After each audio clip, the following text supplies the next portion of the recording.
ilal jumlah. Ini semacam konklusi ya. Kesimpulan dari pembahasan ini, seorang mukmin yang shadiq, yang jujur, yang selalu beramal amalan soleh dan ikhlas. Nah, ini ikhlas di sini ini hatta al-mukhlisuna fi khatar. Jadi ada dua kelompok, mukhlisun wa mukhlasun. Yang dijamin aman adalah al-mukhlasun. Aman sudah itu. Kalau mukhlisun masih ada peluang dia untuk riya di situ. Dari mana kita punya dalil masalah ini? Kita dapatkan seperti dalam surat ke-15 ayat 40, surat Yusuf surat ke-12 ayat 24. Kalau dalam surat Al-Hijr surat ke-15 ayat 40 berbunyi, qala rabbi bima aghwaytani la uzayyina lahum fil ardi wa la ughwiyannahum ajma'in illa ibadaka minhumul mukhlasin. Mukhlasin. Jadi iblis dia mengatakan ya Rabb, dia mengaku, wahai Tuhanku, wahai Tuhan, fabima aghwaytani, sebagaimana sudah ditetapkan kesesatan untuk diriku, la uzayyina lahum fil ard, aku akan membuat mereka-mereka yang ada di bumi ini, membuat bermaksiat itu indah pada mereka. Coba maksiat jadi indah, coba. Wal ughwiyannahum, dan aku akan sesatkan mereka semua. Tapi terakhir apa dia katakan? Illa ibadaka minhumul mukhlasin, kecuali hamba-hambamu yang mukhlasin. Kemudian dalam surat Yusuf, innahu min ibadinal mukhlasin, Nabi Allah Yusuf. Jadi banyak ayat-ayat, seingat saya ada sekitar 11 ayat yang berkaitan dengan mukhlasin. Pertanyaannya, apa bedanya antara mukhlis dan mukhlisin dan mukhlasin? Saya tanyakan bukan nama orang. Ada ustadz, ada orang namanya mukhlas, ada yang namanya mukhlis. Bukan, artinya apa? Bedanya mukhlisin sama mukhlasin itu apa? Bukan nama orang. Memang benar ada orang namanya mukhlas, ada namanya mukhlis. Ya, dua-dua nama. Jadi kalau al-mukhlisun tetap dalam kondisi fi khatar, artinya kemungkinan tidak ikhlas. Memang mungkin, apakah mungkin seorang yang mukhlis tidak ikhlas? Mungkin, bisa terjadi. Contoh umpamanya, dia ya, saya tidak mengatakan 100% itu tidak benar, tidak.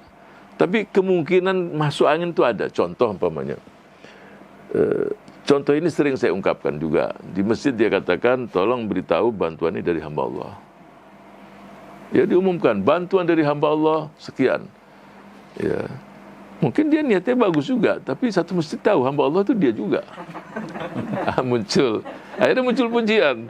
Coba si fulan itu, sampai ke dia juga. Jelas-jelas dia yang bantu, tapi tetap hamba Allah. Lama-lama kan nggak terasa muncullah pujian. Ya. Jadi artinya peluang untuk tidak ikhlasnya itu bisa terganggu. Tapi kalau mukhlasun, kenapa iblis di sini angkat tangan? Karena dua hal. Yang pertama, orang ini memang udah karakternya begitu. Jadi karakter ikhlas itu sudah menyatu dengan dirinya. Dia nggak ada urusan orang ini, udah begitu aja dia modelnya. Kerjanya, di rumahnya, apa nggak ada. Memang berbuat tanpa pamrih, nggak menunggu orang terima kasih, udah karakternya. Dan yang paling kuat adalah Allah menjaga orang ini. Nah, itu yang paling hebat. Jadi orang ini terjaga, di backup penuh, dijaga oleh Allah penuh.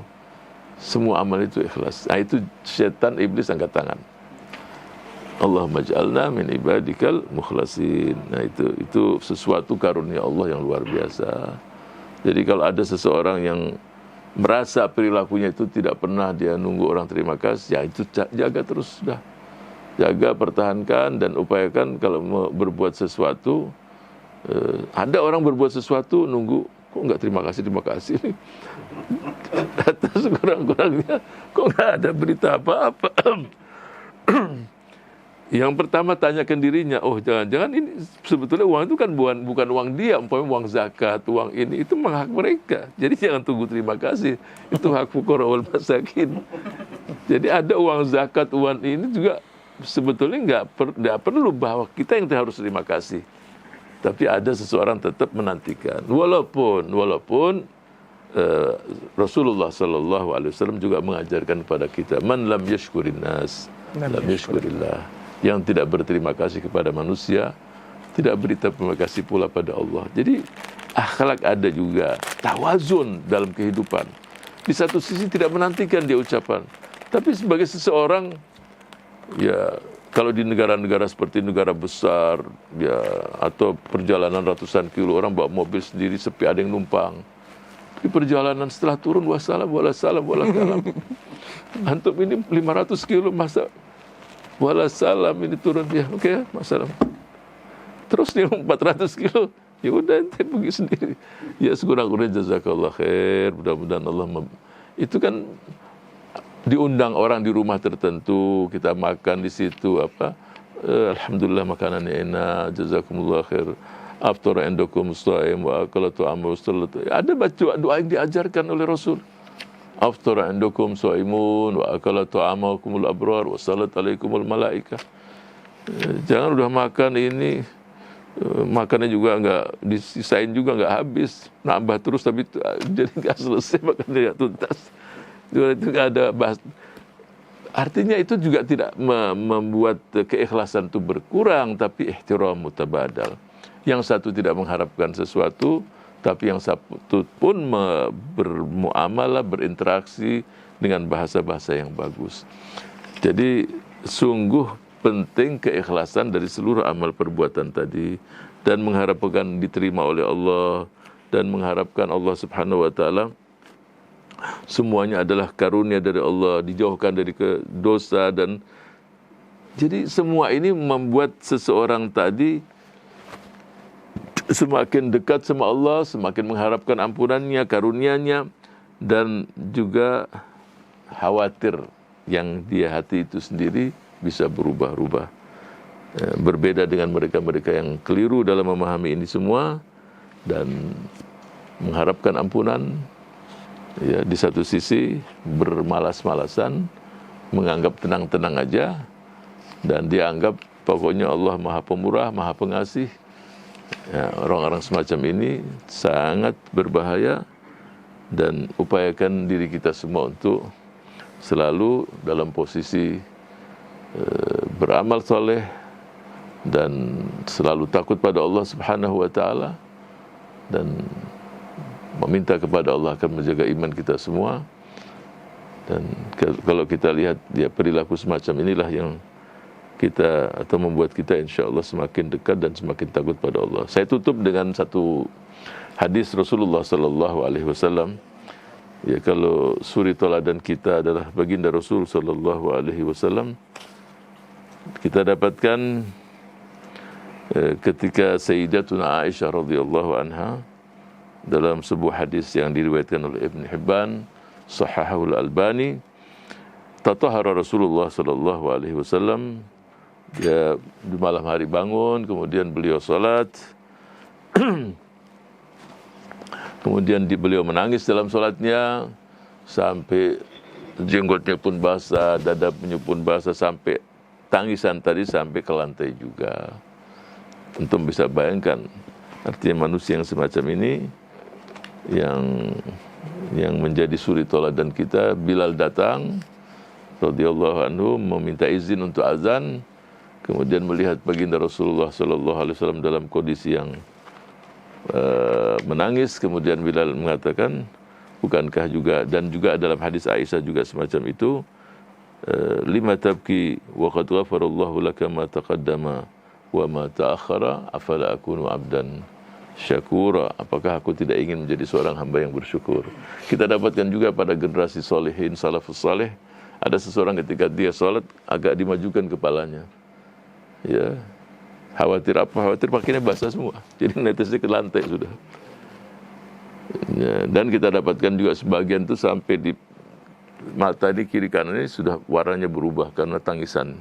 Jadi kelihatan dua garis yang hitam di sini karena begitu banyak tangisan air matanya.